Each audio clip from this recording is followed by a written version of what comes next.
Happy tales cartoon. মজার মজার সব কার্টুন ভিডিও দেখতে আমাদের চ্যানেলটি এক্ষুনি সাবস্ক্রাইব করো।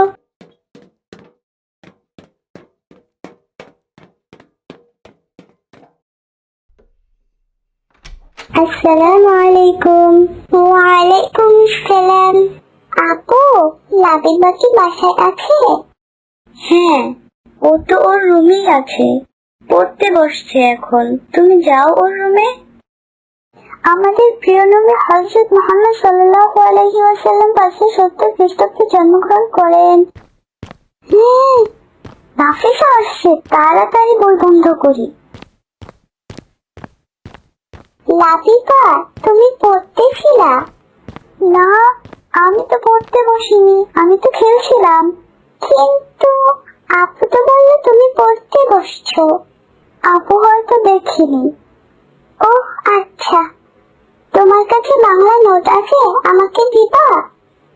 না, আমার কাছে তো কোনো নোট নেই। ওকে চলো, তাহলে আমরা এখন খেলতে যাই। লাবিবা, একটু কথা শুনে যেও।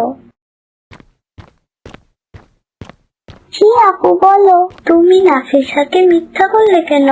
আপু, তুমিও না। আমি পড়তে বসছি শুনলে ও তো বেশি পড়তে থাকবে, আর তখন ক্লাসে আমার থেকে বেশি পারবে। আর আমার কাছে নোট আছে শুনলে তা আমার কাছে চেয়ে বসবে, তখন ওই তো পরীক্ষায় ফার্স্ট হবে, আমি তো আর ফার্স্ট হতে পারবো না। লেখাপড়া নিয়ে তুমি অনেক পরিশ্রম করো, ইনশাআল্লাহ তুমি ফার্স্ট হবে। কিন্তু এভাবে মিথ্যা বলা তো উচিত হয়নি। তুমি তো জানো মিথ্যা বলা কবিরা গুনাহ। জি আপু, বুঝতে পেরেছি। ইনশাআল্লাহ আমি আর কখনো মিথ্যা বলবো না, আর নাফিসাকেও সরি বলবো।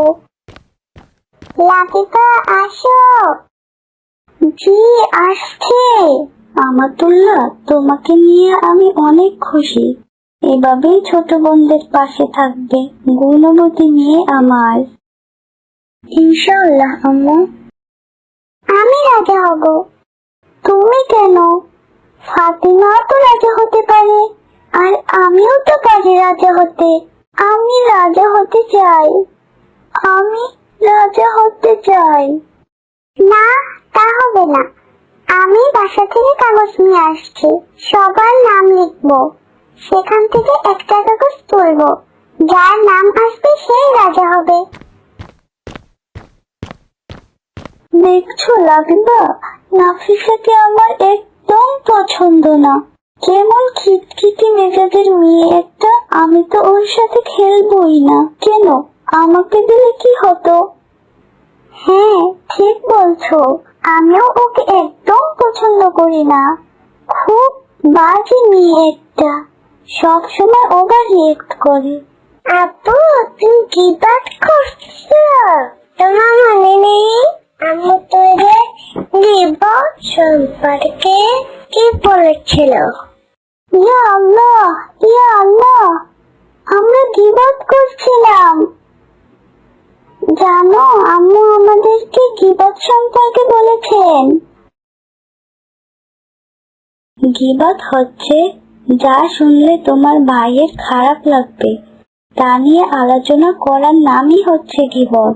আর গীবত হচ্ছে কবিরা গুনাহ। তুমি যা বলেছ তা যদি ওই ব্যক্তির মধ্যে বিদ্যমান থাকে তা গীবত, যদি তা না থাকে সেটা হবে তোহমাত, যার অর্থ অপবাদ। আমাদের প্রিয় নবী হযরত মুহাম্মদ সাল্লাল্লাহু আলাইহি ওয়াসাল্লাম বলেছেন, তোমরা গীবত থেকে দূরে থাকো। পবিত্র কুরআন ও হাদিসে গীবত সম্পর্কে অনেক কঠোর হুঁশিয়ারি দিয়েছেন। আম্মু, গীবতের শাস্তি কি?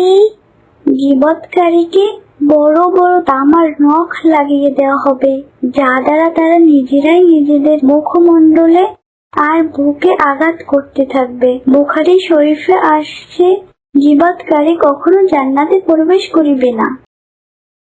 ইয়া আল্লাহ, আমি এ বিষয়ে জানতাম না। আল্লাহ মাফ করো, আল্লাহ মাফ করো। চলো আমরা সবাই তওবা করি, আর নাফিসা আসলে ওর কাছে ক্ষমা চেয়ে নিব।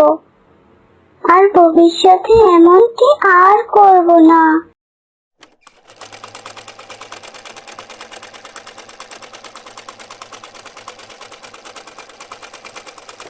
মা, আমি খেলতে যাচ্ছি। আচ্ছা, তাড়াতাড়ি বাসায় চলে এসো। ঠিক আছে মা।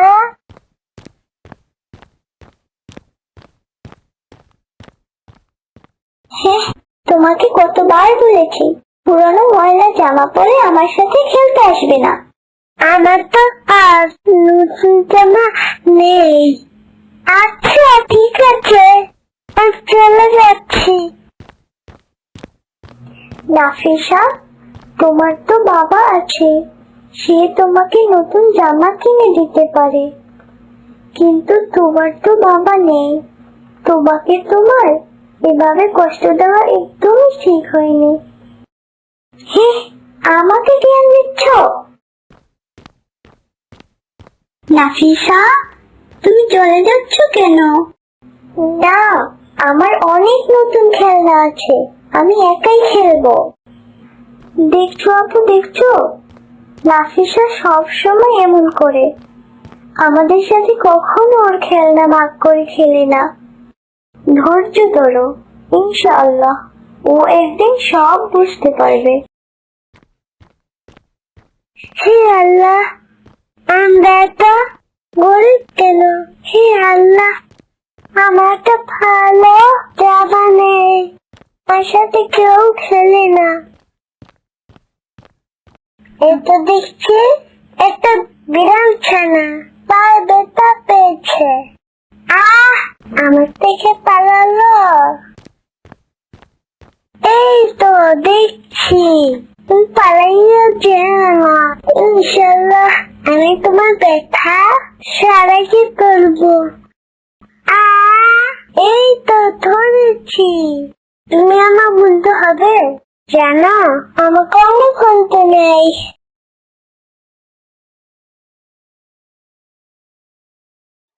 নাফিসা, আমাদের সাথে খেলবা? না, খেলবো না তোমাদের সাথে। আমার বাবা আমার জন্য অনেক নতুন খেলনা কিনে এনেছে, আমি ওগুলো দিয়েই খেলবো।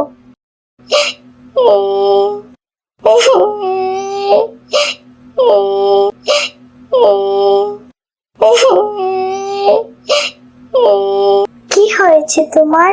তুমি কাঁদছো কেন? আমার সুন্দর খেলনাটা হারিয়ে গেছে। শোনো নাফিসা, তুমি যদি হিংসা না করে তোমার খেলনা তোমার বন্ধুদের সাথে ভাগ করে খেলতে, তবে আজ তোমার বন্ধুরা তোমার খেলনা খুঁজতে সাহায্য করত। কিন্তু তুমি তা করোনি। তুমি জানো না হিংসা কত বড় পাপ, যা তোমার আমলকে জ্বালিয়ে পুড়িয়ে ছাই করে দেয়। নবী করিম সাল্লাল্লাহু আলাইহি ওয়াসাল্লাম বলেছেন, যার অন্তরে বিন্দু পরিমাণ অহংকার আছে সে জান্নাতে প্রবেশ করিবে না। নাফিসা, তুমি কষ্ট পেও না, তুমি আমার খেলনা নিয়ে খেলতে পারো, আর আমরা সবাই মিলে তোমার খেলনা খুঁজে দিব। আমি অহংকার করেছি, আমি এতদিন জানতাম না তোমরাই আমার আসল বন্ধু।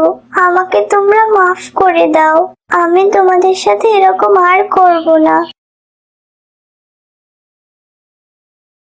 মিনি, তুমি কোথায় গেছিলা? তোমার মুখেতে কি মিনি? এটা তো পিসা খেলনা। চলো আম্মা, না পিসাকে দিয়ে আসি।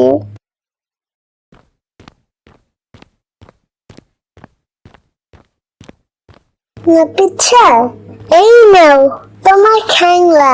মিনি, তোমার খেলনাটা ওই দিকটাই পেয়েছে। আমার প্রিয় খেলনা, আমি তোমাদের সাথে এতদিন যা করেছি ভুল করেছি, আমাকে তোমরা মাফ করে দাও। তোমরা একটু দাঁড়াও, আমি এক্ষুনি আসছি।